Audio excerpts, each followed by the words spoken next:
All right, everyone.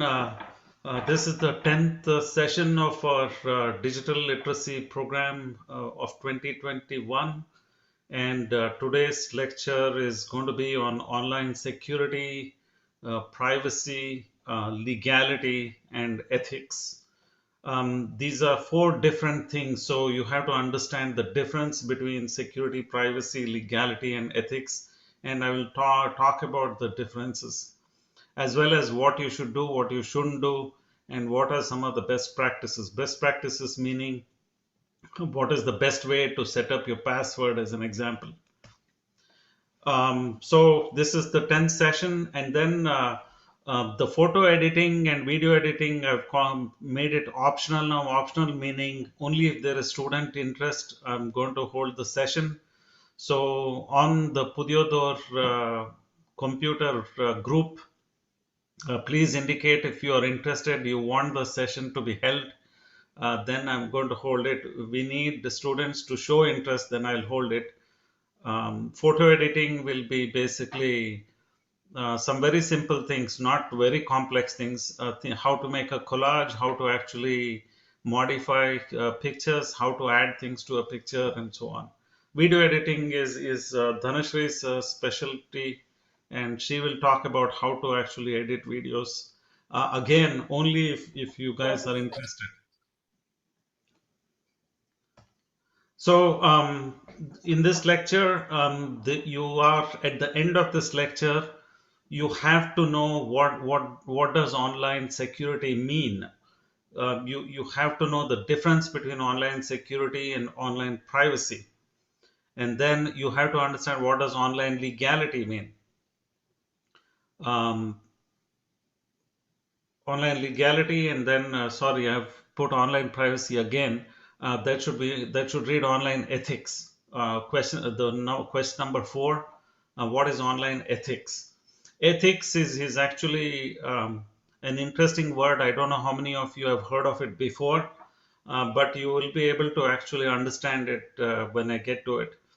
Then a lot of different things like how to actually stay secure online. You may know some things, you may not know everything. Same thing with privacy. Legality, ethics is what you do, right? Your actions. Legality and ethics govern your actions. Security and privacy govern the use of data and information. So we'll get more about it later. Then a whole bunch of best practices. These are all a lot of details in terms of different steps you can take to make yourself very private, make yourself very secure. And I will talk about the minimum things you have to do, and then the best practices are all the maximum that you could do to protect yourself. Okay. And then, of course, we'll have quiz time. And today, Gabriel is going to lead the session. And I think starting with the new words in this lecture session. Gabriel, go ahead, and thank you for leading. You're going to be reading each new word and then the Tamil translation, and then move on to the next word. Okay sir. Security பாதுகாப்பு, privacy தனியுரை உரிமை, legality சட்டபூர்வமான தன்மை, ethics நெறிமுறைகள், best practice சிறந்த நடைமுறைகள், resources வள, protocol நெறிமுறை, சர்வேலர் கண்காணிப்பாளர், Stalker, no L. Mean, pretend there's no L. Stalker.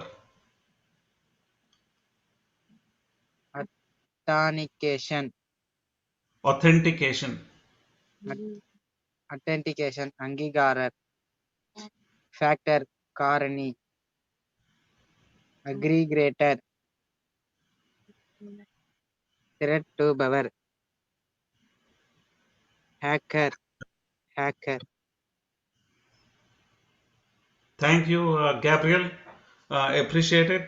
So moving on. So before I get into what security is, what privacy is, and so on, you have to understand a couple of things. Two things. First is data collector or a data thief. Thief means thief is somebody who steals, right? Thief, robber. Thief is somebody who steals things. So the idea of a data collector or a data thief. So when you're online, there are anyone who collects your data, your information. For example, your name, your date of birth, your where you live, right? All of that is data. Anyone who collects your data, your information about who you are, we are, I would call them a data collector or a data thief. Who is a data thief? Data thief is somebody who actually steals it, right? Data collector could be a company like Facebook that collects your data, right? So Facebook, a company, collects data, and hackers are data thieves. Hackers are people who try to basically steal your data information, or they could also steal uh, time on your computer, meaning they may run their programs on your computer. But we focus mostly on data collection and people who hack and steal data. So know that data collectors and data thieves are there online all the time. Then the other thing you have to understand is the idea of a surveiller or a stalker. A surveiller or a stalker is anyone who gathers information about how you look. For example, your photo, your picture, how to recognize Gabriel in a photo, how to recognize Sheba in a photo, how to recognize Sudhir in a photo, right? So anyone who gathers information on how you look, what you're doing, where you live meaning your home address, your house address, right? Where you are at any point. For example, let's say Gabriel goes to church. If somebody figures out using his mobile phone that Gabriel is in church, that means they are doing online stalking. They are doing online surveilling or online stalking. Surveilling means figuring out where you are anytime. Then what you do, how you do it, when you do it. So all of this data, people who collect this kind of data, they are surveillors or stalkers. One example of a surveillor is, let's say, the city of Chennai puts up cameras in every traffic intersection, right? At a traffic junction. That camera, when it actually it records everything. If Gabriel basically takes his motorbike or bicycle and goes through the traffic intersection, that camera will actually be surveilling and it will be recording. And whoever the company that actually gathers all these recordings, and if they sell it to other companies, other people, and people steal that data, all of that represents basically a way to get to what Gabriel is doing, that is surveilling or stalking. So now that you know there are data collectors, data thieves, there are surveillors and stalkers, the thing to understand is what is security and what is privacy. So for this particular slide, just look at the left half of the slide. The left half of the slide is what you do offline. Offline means what you do when you're not using a computer, right? When you're not using a computer, you're walking on the street, you're maybe going somewhere, right? Whatever is offline is on the left side. So security means if a thief is trying to steal from your purse, from your wallet, right? That you don't have the security. But if, for example, your purse has a zip and it has a lock, then you have security, right? Then in the bottom thing, privacy is if you're changing your shirt, your pants, your sari, whatever, if somebody looks through the window, then you do not have privacy, right? So if you put curtains, then you have privacy, window curtains, right? So the idea of privacy is people being able to look at you without your knowledge. Privacy is people not being able to look at you, without your knowledge or with your knowledge. Now look at the pictures on the right side. This is all online. Online means you're on the computer, you're connected to the internet.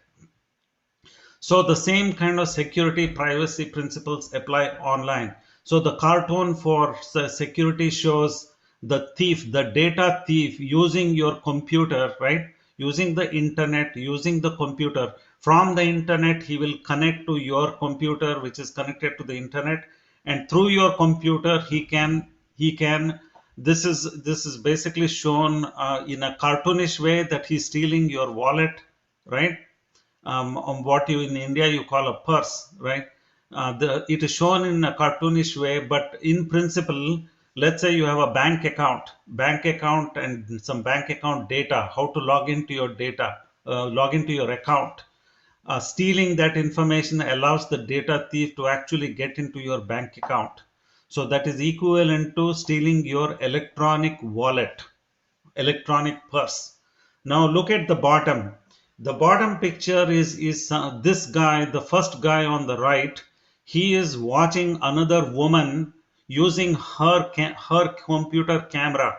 He has used the internet to hack into her computer, and he is able to track her movements using her camera. And this cartoon is actually showing her actually tracking somebody else, you are using so she herself is a hacker as well. So it is just a joke, an example, but you understand the difference between offline and online. The security principles are pretty much the same. The only difference is instead of actual physical things that you can touch like a purse, now we are touching or stealing electronic money. Electronic money is electronically connecting to your bank account and stealing money, right? Stealing money is basically transferring money to some other account, or using your credit card online is again stealing your money. Privacy, of course, looking at you using a computer camera without your knowledge, using the video recording of a camera at a traffic intersection that is installed by the city, hacking in there and stealing on those videos, that is all loss of privacy. So you have to understand that online data thieves, data collectors, stalkers, surveillors are there everywhere. If you are on Facebook, Facebook knows almost everything about you. If you're using a WhatsApp video call to talk to somebody, then Facebook knows how you look. Facebook company owns WhatsApp. So if you're making a WhatsApp video call, they will know how you look because they know how to recognize your face using computer software, right? So if you use WhatsApp video call, they know how you look, they know how you talk, they can recognize your voice as well. So these are all dictionary basically meanings of online security. So the dictionary meaning of security is on the left side. Security is freedom from danger and risk, and online security means freedom from danger online danger and risk, right? So something that protects us online. So all the precautions we have to take online to guard against crime, guard against attacks. People see you can have an attack in person. Somebody hitting you is an attack. Somebody stealing your purse forcibly is an attack. Online attack is there is no physical harm to you, but there is mental harm. Somebody could be stealing your wallet. Somebody could be making your life miserable on Facebook, right, by writing nasty things about you. That is online attack. So a lot of these things, how to say be secure online, how to stay private. So now we get to the dictionary meaning of online privacy. Privacy literally means the ability to do your things, whatever you want to do. You're changing your dress, you're going to work, you're going to temple, you're going to church. Being able to do it without others basically looking at you or following you. Online means others not being able to track what you're doing, right? Now, online legality. Legality is very simple. It's far simpler than security and privacy. Legality is following the law. Following the law of Tamil Nadu, the law of India.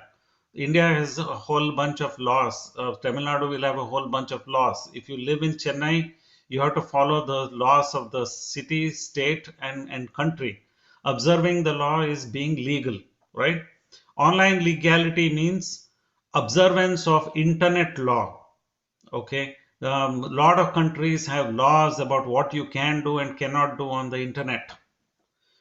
For example, you cannot harm children on the internet. All countries have laws about it.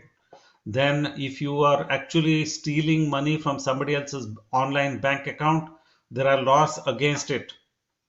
Okay, then if you are actually, let's say, recording illegally a newly released film, a newly released movie, right? And you try to sell it online, it's against the law in most countries. Okay, so online legality means staying legal online, observing law online.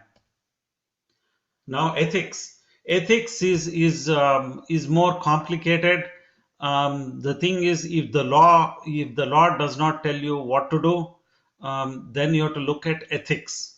Ethics means you know what is morally meaning what is acceptable in society, right? Basically, what you should not do, what you shouldn't do, or what you can do, right? Moral principles means what society will allow you to do, right? So I'm sure you understand what moral principles are. Some of the things I will give you examples later. Online ethics is the same thing, but practice of it online. Being trying to basically be nasty to somebody online on Facebook is unethical, meaning it's not a good thing to do, right? So ethics is about good and bad. So if you're ethical, you're following all good things. If you're unethical, you're being bad in some way. Actually, for example, photocopying copyrighted material, right? I've given you an example here. In many countries, photocopying copyrighted material is actually illegal, right? But in some countries, law of copyrights is not that very clear. It's not that very well defined. Then it is about ethics. If you steal if you steal my hard work, or if I write a book, right, and if you photocopy the book and you sell it, then it is unethical. But in some countries that is illegal. So this is another way to look at the difference between security, privacy, legality, and ethics. And this is not online. This is all offline, meaning not connected with computer or internet. And in the next slide, I will show the examples using internet and anything electronic related, right? So security, let's say there are two guys, Ravi and Shiva. They have their homes. Ravi has his home, Shiva has his home, and you can see the lines that are shown. The lines show the boundary of their property. Boundary is where the property, Shiva's property ends, where Ravi's property ends, and then there's a tree. There's a tree on Ravi's property, and Ravi planted that tree. So let's talk about security. What is security? If Ravi puts a lock on his house door so nobody can rob his house, that means his house is secure, meaning he has some security for his house. If he does not put a lock on his house, then it is not secure. Then what is privacy? If Ravi puts curtains on his windows so neighbors cannot see inside his house through his windows, then that means he has privacy. If he does not put curtains, he does not have privacy. Others can look inside. Then what is legality? Legality is if Ravi plants a tree, his tree, if he plants it on the border, or let's say partly in Shiva's property, right? Let's say there is no compound wall between the two properties. Let's say there is no fence between the two properties. If Ravi plants part of the tree on Shiva's property, then without Shiva, let's say Shiva has gone to work, and that's when Ravi plants the tree, then in many countries that is illegal. Yeah, I'm guessing in India also it is illegal. It is encroachment, right? It is called encroachment. You're encroaching on Shiva's property. That is illegal. So legality is Ravi planting his tree on his own property. That's just an example. Now ethics. Ethics ethics is, let's say, if Ravi waters his tree using his own water connection, then he is being ethical. He is being following all good morality, moral principles. But if he sees that Shiva's water connection, water pipeline, water hose is that tube that you use to water plants, right? If he uses by chance Shiva's and waters his tree, that is unethical. That is bad. That is wrong, right? So now we use the same principles to see how it applies to online stuff, online electronic and computer stuff. So in this case, Ravi and Shiva, both of them have computers in their home. They have their own Wi-Fi. They have their Wi-Fi modem, a Wi-Fi modem that gives them their own Wi-Fi, right? So Wi-Fi signals, right? Wi-Fi signals can travel a long distance. For example, in my home, I can actually see my computers can see the Wi-Fi of my neighbors. My neighbor's Wi-Fi is very powerful, so their signals come all the way to my house, right? So I can see like 4 or 5 different Wi-Fi networks. One of them is mine. If Shiva adds a password to his Wi-Fi network, so Ravi cannot see how do Wi-Fi networks work? Wi-Fi networks, right? The moment your computer sees a Wi-Fi network, and if that Wi-Fi network does not have a password, the computer can use that Wi-Fi network because it is all signals, right?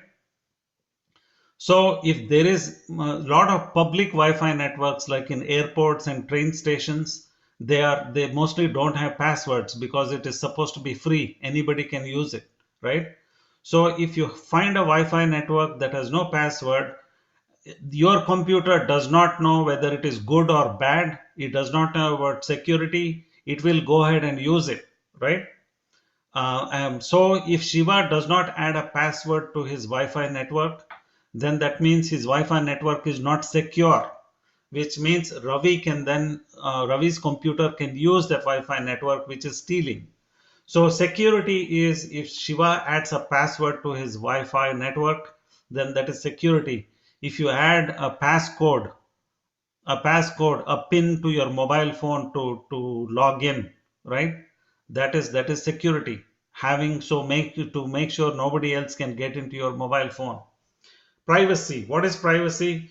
Privacy is, now you have to understand what a network snooper is. Network snooper is somebody who can actually use some electronic device to be on a network, to read all the data on a network. Okay, let's say somebody is watching some movie on YouTube, right? And you're able to get onto their network, use some device to find out what movie they're watching, right? Let's say they are watching a Rajnikant movie, and you are using a network snooper, and the network is not secure. You're using a network snooper to actually look at what movie they're watching, and you know they're watching a Rajnikant movie, right?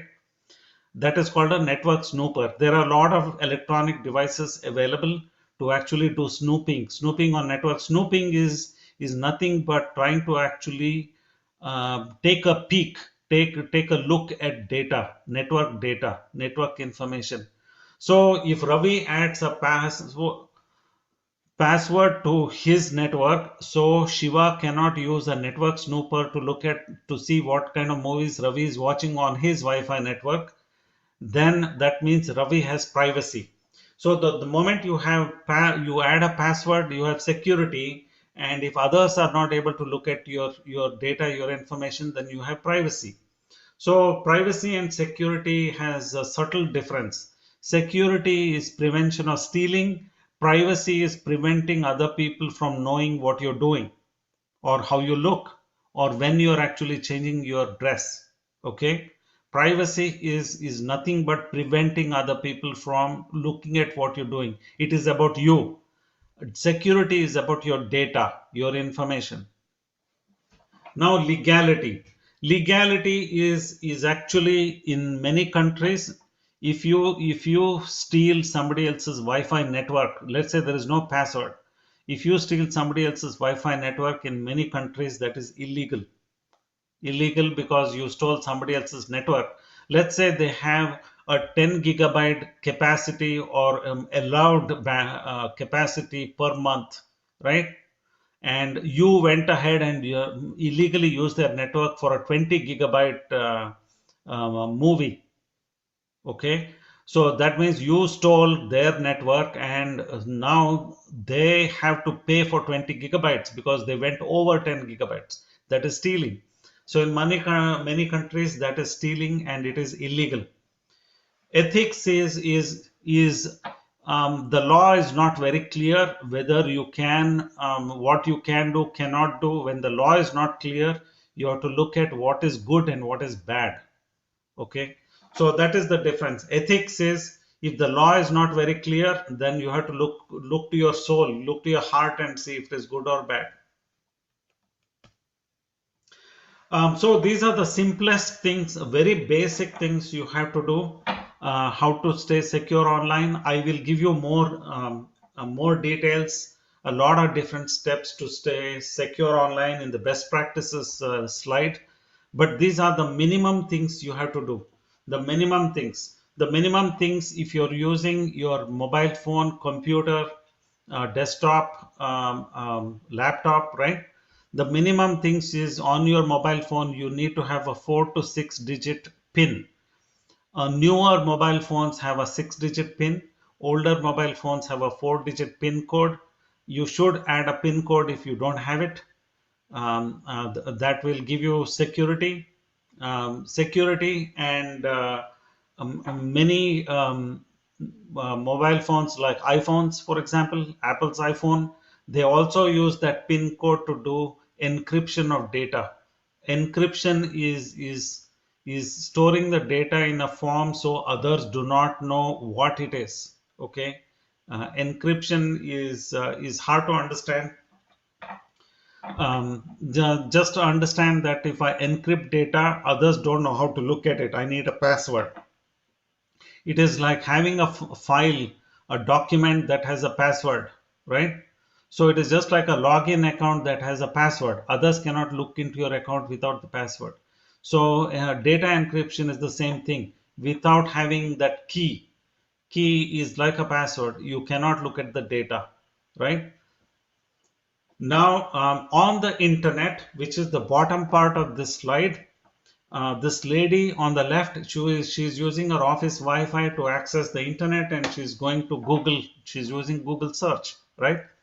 Now, a lot of online activities you can do with just the basic web access protocol, basic online World Wide Web access protocol. The basic protocol is nothing but the language that computers speak, right? Protocol is nothing but a language that computers speak, right? Now the computer that this lady uses and the computer that is the Google server, they speak one language. When you do Google search, that language is called HTTP, hypertext transfer protocol.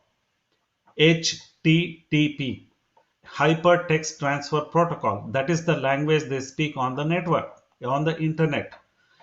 So today you can use a web link without specifying HTTP. In the old days, you had to specify HTTP. Now it is default. If you don't specify it, it will assume it is HTTP. Now, without your knowledge, HTTP protocol is used for communication between these computers. But now, HTTP, the protocol is not secure. Okay, it is anybody can do network snooping on the network. They can snoop on the network using the mobile tower signal. If you're using a mobile network, they can snoop on the network using, let's say, an internet service provider's cable. If you connect to the cable illegally, you can snoop on the network. You can look at the data, right? So it is not secure. So the best way to use the internet, to use the World Wide Web, to do Google search, is to use what is called as a secure web access protocol. The secure web access protocol has to have an S as in Sam, S as in Shankar, right? HTTPS. That S stands for security, secure protocol, secure HTTP. You have to use HTTPS, and in your web browser there is a lock symbol that appears if you use HTTPS. Okay, so the best way to stay do secure activities online is to use the HTTPS protocol. All web links. Dhanashri, if you don't mind, can you post an example of an HTTPS web link? It can be Google, HTTPS / colon www.google.com. That is a secure web link. A web link that is not secure is HTTP / colon www.google.com. In the second link that I gave you just now, that is not secure. So, Dhanashri, if you don't mind, post examples of secure and unsecure web links on the group, Sure, WhatsApp group. sure, we'll do that. How to stay private online? How to stay private online? Basically, remember that if you go on Google search, Google will collect your data. Google is a company that is in the data collection business. They do not they give you everything free. In exchange, you let them collect your data. What is your data? If you do search online, if Gabriel searches for vocational training on Google, then Google will know that Gabriel is looking for vocational training. Then Google will use that information to say present ads, advertisements to Gabriel. Okay, so Google makes money out of advertisements. So for advertisements, they use your data. If I look for a car, let's say I want to buy a car, I look for car products online using Google. Then Google will present advertisements on cars to me because they know what I'm looking for. So there are data collectors. Facebook collects your data the moment you are on Facebook. They collect data because they give you everything free. They give you social media access for free. In exchange, they collect your data. Everything on Facebook, your profile, how you look, your date of birth, what you tell your friends, everything is collected. Now WhatsApp does the same thing. WhatsApp collects all your data. WhatsApp, basically, they say that it is encrypted, but the company Facebook will be able to look at your data. So how do you protect personal data? The way to protect personal data is to not to use some of these social media websites, not to use some social media apps. Instead, you use social media apps and websites that give you privacy. Okay. For example, instead of WhatsApp, you could use Signal. Signal is more private. It encrypts everything, and the Signal servers do not look at your data. Okay, the Signal servers are computers that belong to the Signal company. So they do not look at your data. And Telegram is another messaging app that also does not look at your data. So how to stay private is to use an app or a website that gives you privacy. Or how to protect your, how to be stay private online. You firstly you should use a web browser that actually makes it very private for you. There are examples on mobile phones. There is a web browser called Firefox Focus. I use Firefox Focus. Firefox Focus gives you a lot of privacy. Privacy meaning it does not let websites store data on your mobile phone and follow follow you on which websites you go to. So these are the basic things you have to do. You could do for online privacy. Fundamentally, it is this: if you want to be private, these are the things you can do. If you don't care about privacy, then you continue to do what you're doing today, right? You can use Google search, you can use Facebook, whatever you want. But if you do care about privacy, how will not losing your privacy matter to you? Fundamentally, if you are a woman, right, you're a girl, you're a woman, then somebody, any boy, any man can hack and steal your data and can actually find out where you live, can follow you. Those things can happen. Then, of course, if you don't like the idea that Google looks at you, Facebook looks at you, and they know how you look and what you do and everything, and you do not want them to present advertisements to you, or you do not want them to actually sell your data to other companies, then of course you would want to be private. How to stay legal online? Legal is very simple. Legal is being following the law. So there are four basic principles. The first principle is understand the law. Understand the law. Understand what is unlawful in your country. Understand what is unlawful in your state. Stealing somebody's information is against the law in many countries. Abusing someone online. Abusing means being nasty to them on Facebook or Instagram or WhatsApp. Abusing someone online is against the law in many countries. Abusing video and book piracy, stealing movies, stealing books, online books. That is called piracy. Stealing is nothing but piracy. Um, that is against the law in many countries. Then abusing or harming children online, or looking at things of children being harmed is against the law. You can go to jail. So think about all the different laws that if you go against the law, you may go to jail. So understand the law. Once you understand, follow the law.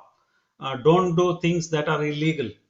Then if somebody else, like your family, your friends, they do unlawful things online, communicate with them, tell them it is against the law. Then if there are others that are doing it and you know about it, you report them. You report them to the police. Okay, you report them to the police or the government. How to stay ethical online? Now you have to understand ethics. You have to understand moral principles. You have to understand what is morally wrong, what is morally bad, what is good, what is acceptable, what is acceptable to society, right? So taking videos or pictures of girls with or without their knowledge, which means you need their permission. You need to take their permission. Only if they approve, then it is ethical. Otherwise, it is unethical. It is wrong. So there are a lot of things that are morally bad, morally wrong. There are some examples here. So first, understand what is morally wrong. Next, follow what is morally good, what is morally correct. Then communicate it. If your family or friends are being unethical online, communicate with them, tell them to stop. And if there are other people who are doing unethical things, report them to your parents, to your teachers, to authorities.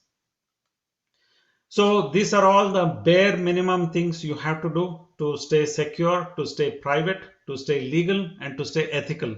Now we go into more details. These are all basically a lot more details. There's a lot of stuff that I'm not going to read everything to you, but I will give you the high level picture.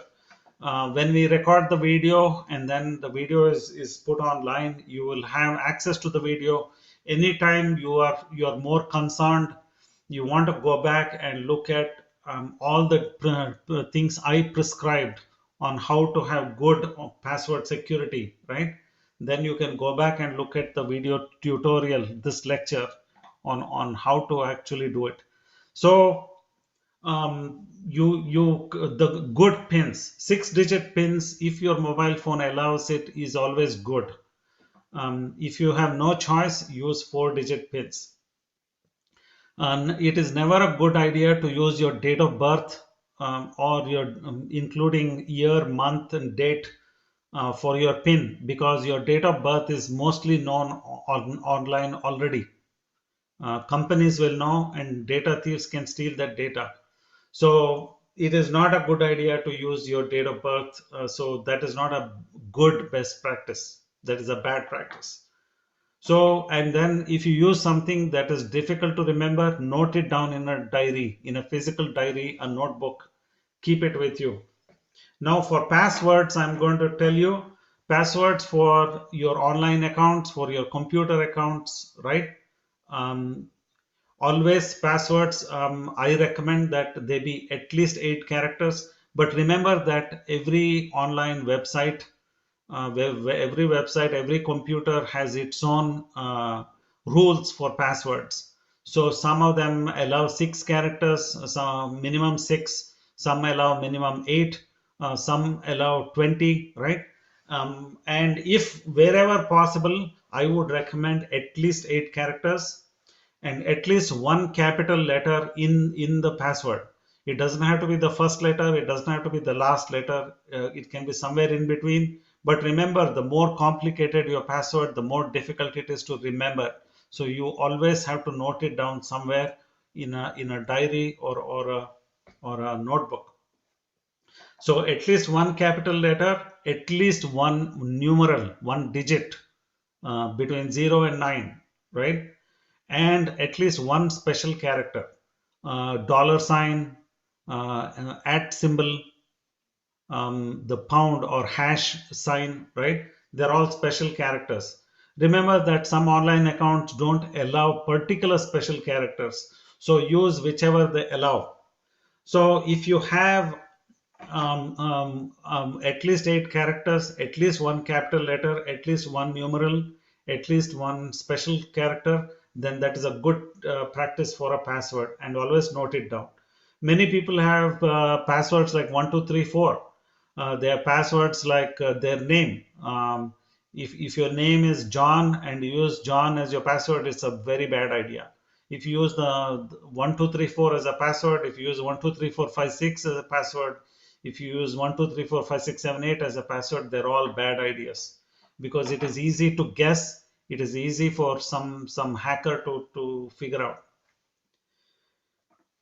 Then for messaging apps, a lot of messaging apps like WhatsApp, Signal allow you to have a 6-digit PIN.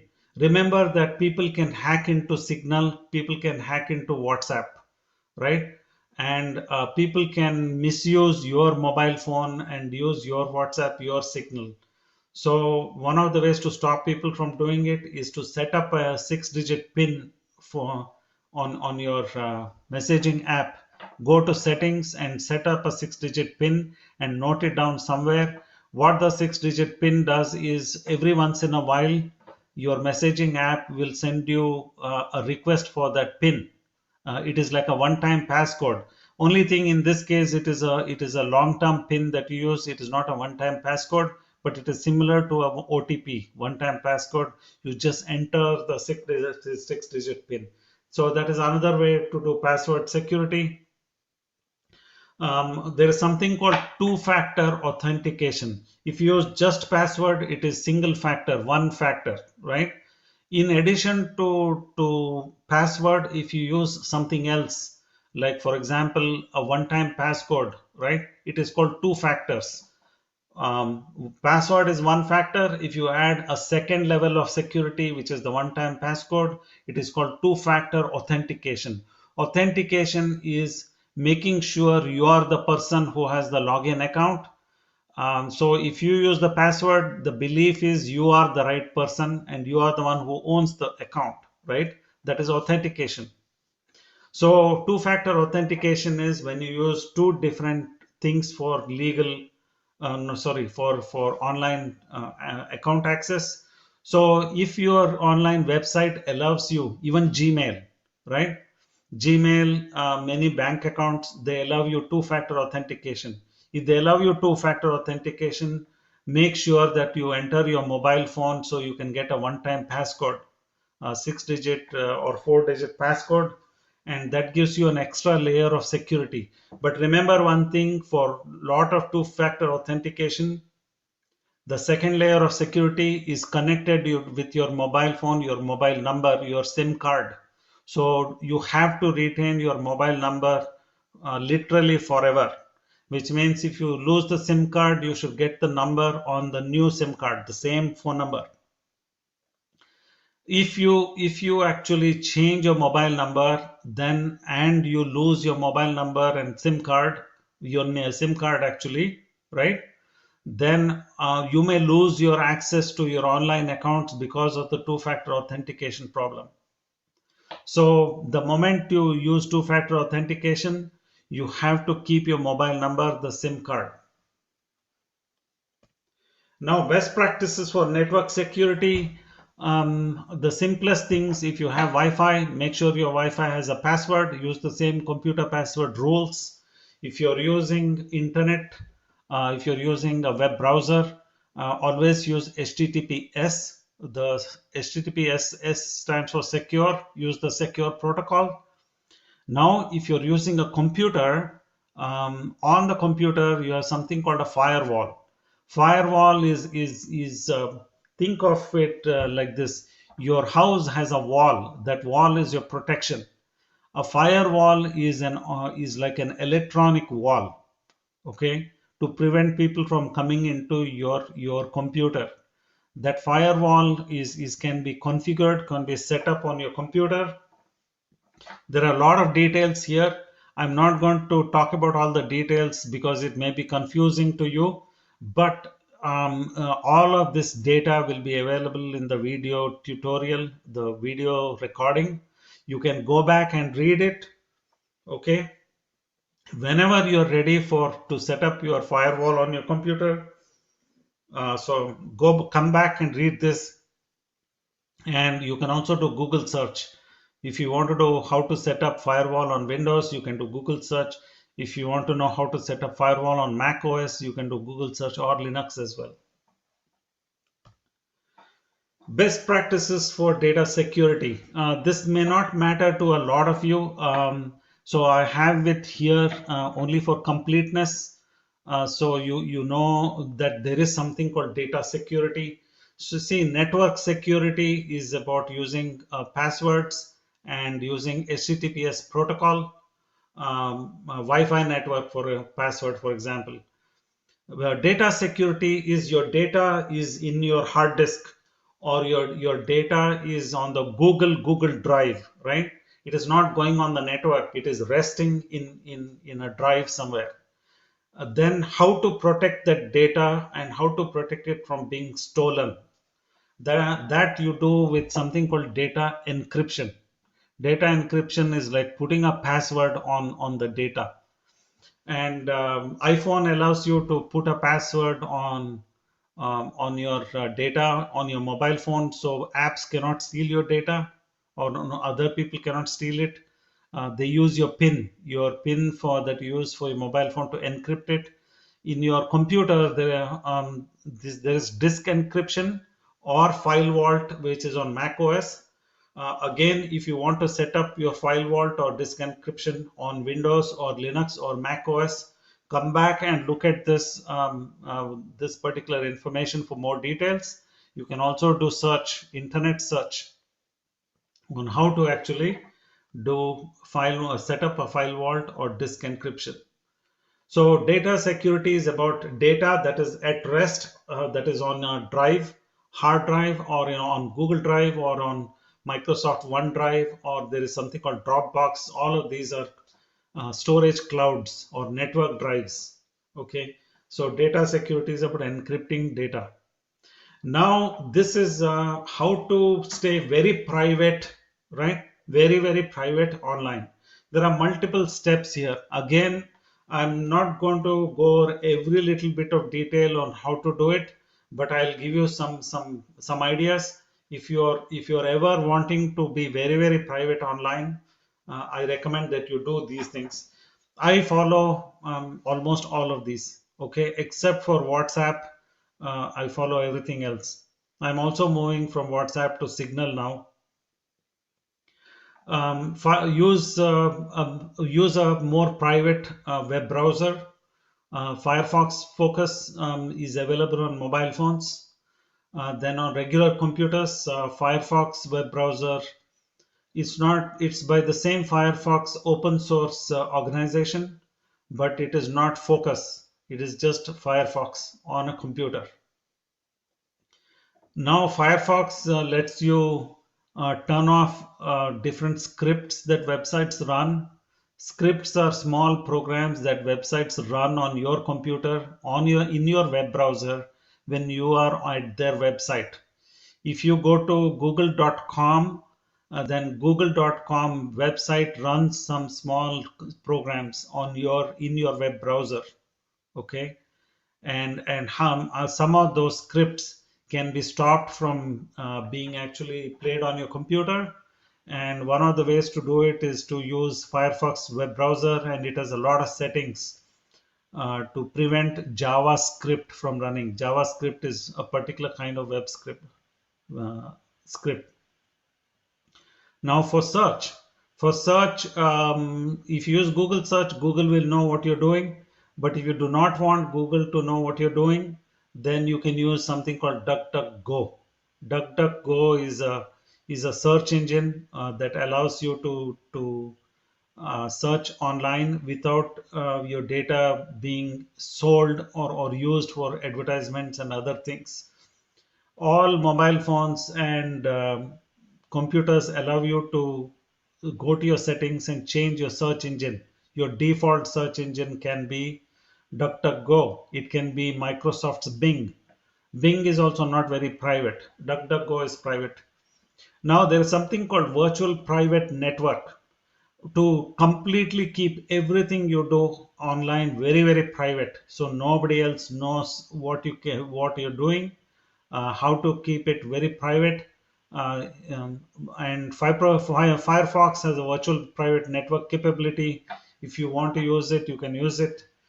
Then if you go onto Facebook and Instagram, they will know everything that you keep online. They will know everything about you. If you want to be private, do not use Facebook and Instagram. If you're okay with it, use it. Then I already talked about messaging. Now quiz time. Gabriel, are you ready? Yes, sir. All right. So, Gabriel, like last time, like every lecture, you are going to read. We have 2 slides, total of 12 questions, 6 questions per slide. You're going to read the question, and then you're going to read the Tamil translation. We are going to wait for somebody to respond, give an answer. Once they give the answer, I may or may not add anything more. Then we move on to the next question. It's all yours, Gabriel. Thank you. Okay, sir. What is online security? Online பாதுகாப்பு என்றால் என்ன? Secure from danger, sir. Secure from what? Danger. Correct. Security, online security is being not being in danger online, right? For a girl, right? Somebody else posting a girl's picture online creates danger for, right? So online security is preventing that kind of danger online. Next question, Gabriel. What is online privacy? Online தனியுரிமை என்றால் என்ன?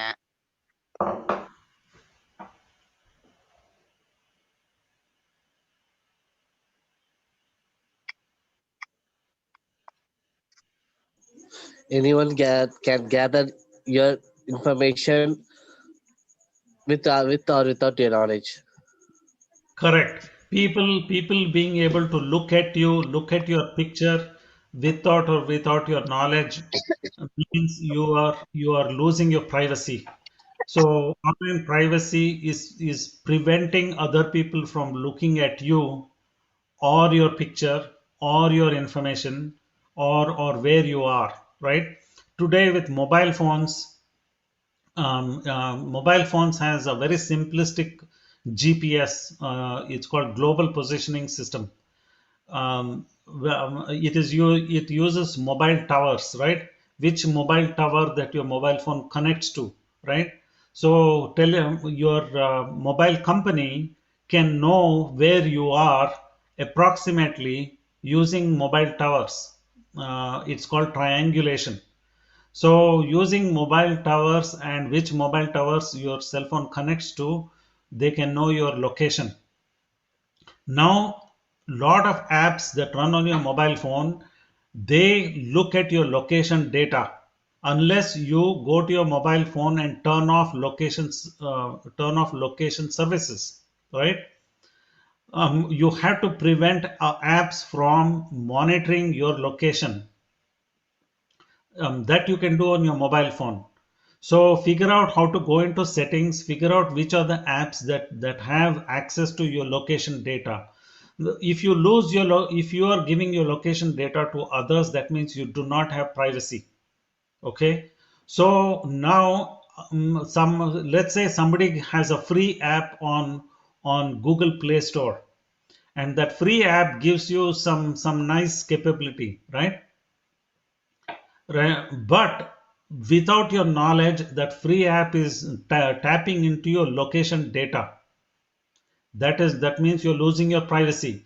So one of the things online that you have to worry about is anytime anybody is giving you something for free, that means they are tapping into your data. They were giving it to you free so they can actually tap into your data, your information on your mobile phone, on your computer, anything. So you cannot trust what you get for free online. The only things you can trust for free online is things that come from open source foundation, open software foundation, OSF, things like Linux, things like Linux, and there are a lot of examples. Firefox is from open source.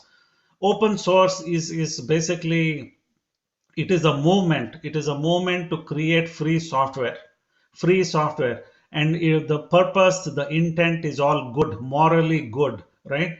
So they don't try to do bad things to you, right? So free software from open source movement is good, but free software from companies that are listed in stock markets, right? New York Stock Exchange, or stock market in Mumbai. Companies that are for-profit companies, if they offer something for free, then it is not really free. They are actually gathering your data. So there is a cost to you. The cost is something is very hard for people to understand, but I will give you a very simple example.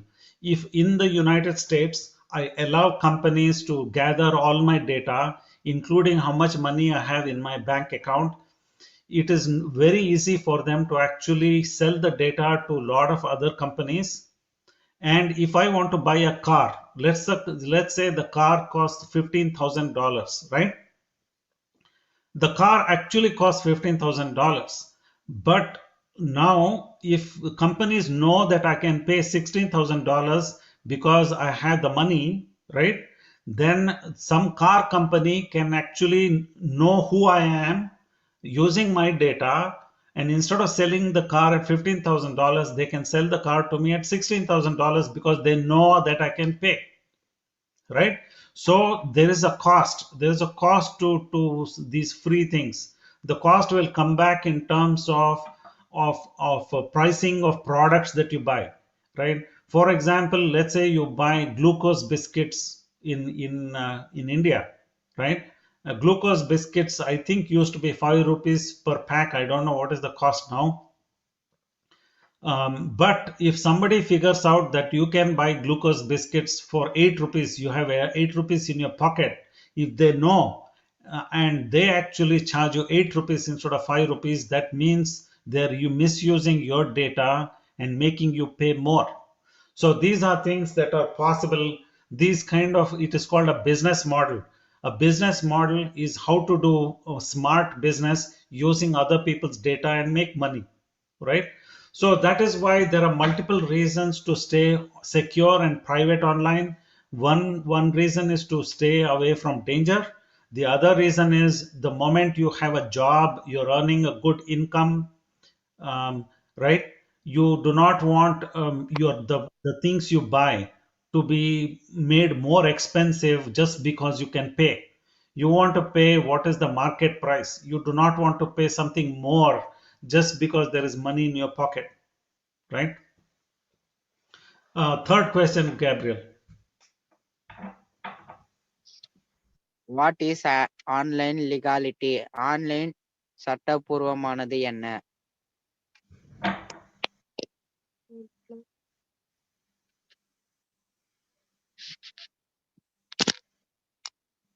Anybody? Okay, online legality is following the law online. The law of the state, the law of the country. Anything that you do illegal, things that you can go to jail for, that is unlawful. So following the law is what you have to do online. Next question, Gabriel. What is online ethics? Online நெறிமுறைகள் என்றால் என்ன? Moral what is acceptable in society or culture. Correct. For following what is morally correct, what is morally good online is online ethics. If you do something that your father and mother do not want you to do, then that is not good, right? So anything that is related to morally good, what is correct, what is wrong. Next question, Gabriel. How do you stay secure online? ஆன்லைனில் நீங்கள் எவ்வாறு பாதுகாப்பாக இருக்க வேண்டும்?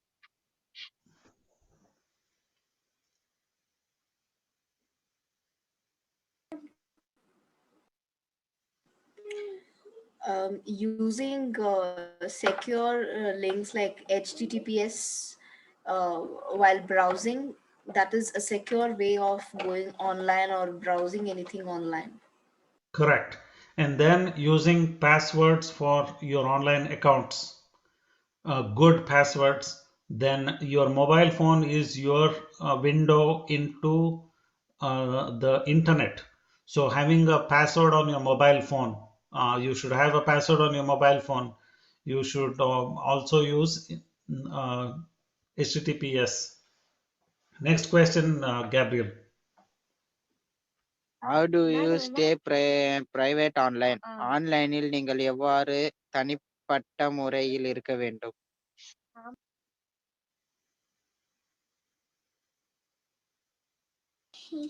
Use encryption as much as possible and don't use too much of social media. Correct. We have best practice questions in the next slide, but the simplest thing you can do is basically use a good pin for your mobile Yes. phone. Then Kali, question, you want to answer?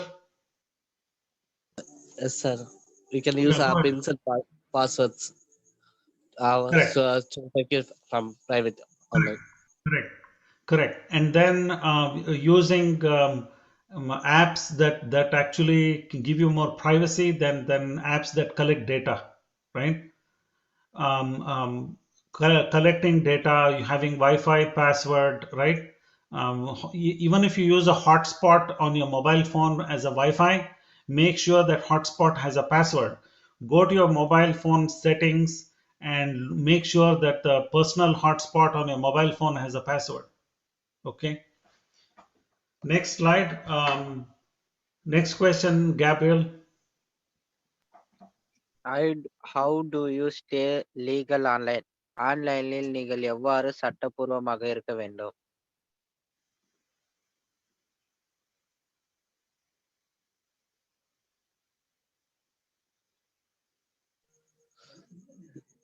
Following the online laws.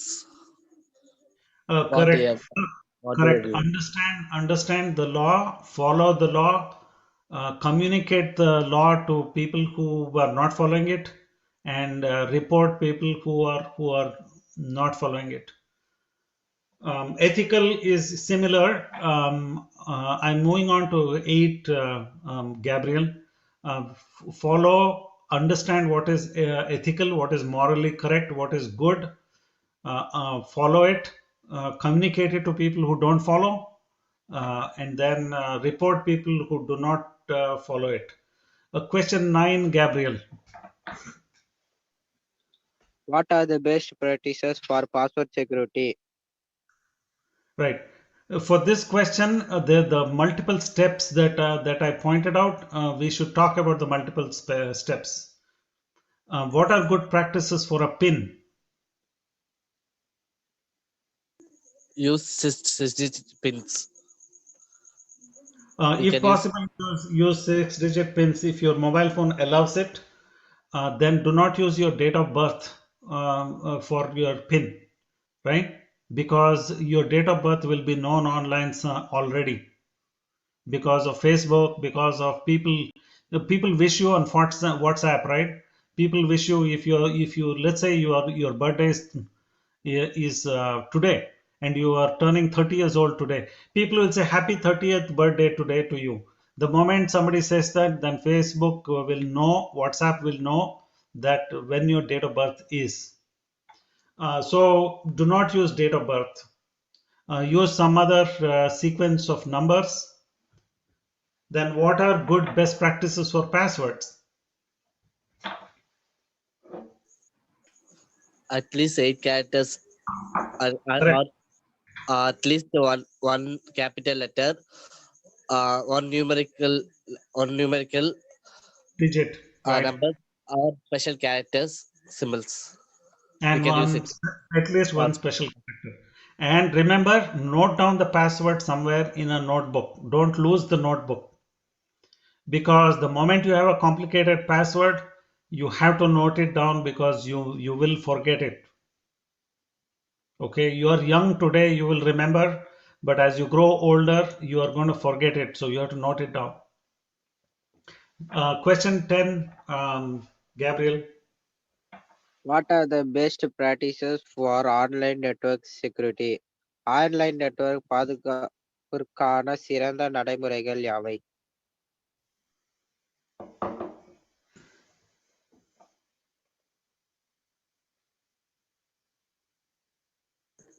Firefox browser, DuckDuckGo search.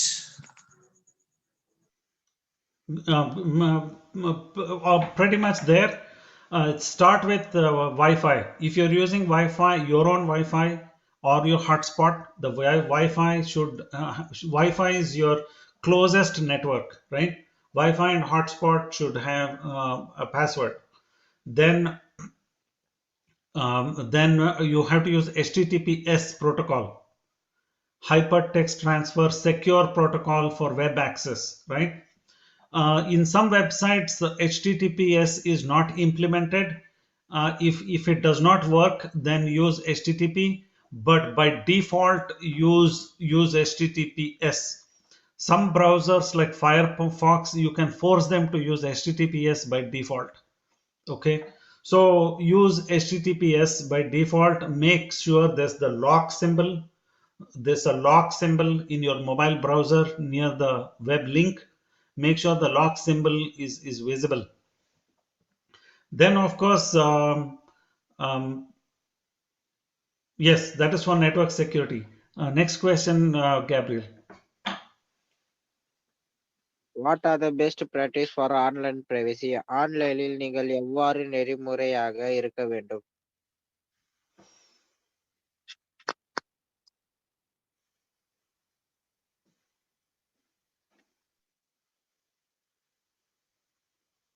Okay, so what is privacy? Privacy is nothing but preventing data collectors and data thieves from gathering your data or stealing your data. Or even your data can be your picture, right? It can be, it may not be data. For example, I'm using a camera right now, you're using your camera. If somebody else can hack into your computer and look at you through your camera, that also is loss of privacy. So you have to use good computer and network security to prevent hacking into your mobile phone camera. In general, don't install free apps, right? You install some free apps only if you know that company that makes the free app is a well-known company. But remember one thing, almost anybody, if it is not an open source movement, then if they're a company, for profit company, they will take your data, they will gather your data. So if you want for messaging, if you are very worried about privacy, then use Signal or Telegram. For search, if you're very worried about privacy, use DuckDuckGo. Okay. Then other things for privacy, use Chrome browser. Don't use Firefox. Focus on mobile phone. Use Firefox on regular computers. You can turn off scripts. Remember that if you turn off scripts, it may not work on some websites. So on the websites where the scripts don't work, meaning the web function itself will not work, web app function, then you may have to turn on the script selectively. So these are all slightly more complicated things, but remember that options exist. Next question, Gabriel. What are the best practice for data security? தரவு பாதுகாப்புக்கான சிறந்த நடைமுறைகள் யாவை?